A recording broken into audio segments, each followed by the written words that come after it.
പാലിന്ന് ഉരുക്കിയെടുക്കുന്നത്. അത് നമ്മൾ ചെറിയ കുട്ടികളെ കുളിപ്പിക്കാനും മറ്റു കാര്യങ്ങൾക്കോ തല തേക്കാനും അങ്ങനെയുള്ള കാര്യങ്ങൾക്ക് ഉപയോഗിക്കും. പിന്നെ എള്ളെണ്ണ നമ്മൾ രാവിലെ വെറും വയറ്റിൽ 1 സ്പൂൺ ഉള്ളിലേക്ക് കഴിക്കാൻ, നമ്മൾ ആന്തരിക അവയവങ്ങളൊക്കെ സ്ട്രെങ്ത് ചെയ്യാൻ പറ്റും.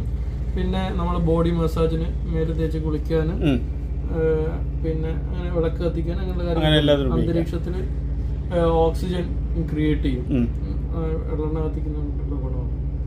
പിന്നെ ഇത് നമുക്ക് ദന്തപാല എന്ന് പറഞ്ഞിട്ട് ഹെയർ ഓയിലാണ്, ഹെയർ ആൻഡ് സ്കിൻ ഓയിൽ, മുടിക്ക് തേക്കാനും എല്ലാ വൻകിട കമ്പനികളും ആയുർവേദ കമ്പനികളും ഉണ്ടാക്കുന്നതാണ്. ദന്തപാല എന്ന് പറഞ്ഞ മരത്തിന്റെ ഇലയും ഈ വെളിച്ചെണ്ണയും കൂടി ഇട്ടിട്ട് നമ്മൾ തന്നെ പ്രിപ്പയർ ചെയ്യുന്നതാണ്. ഇത് ആഴ്ചയിൽ 2 തവണ തേച്ചാൽ മതി. താരന്റെ മുടി വെച്ചിട്ട് തലയുടെ പ്രശ്നങ്ങളൊക്കെ തീരും.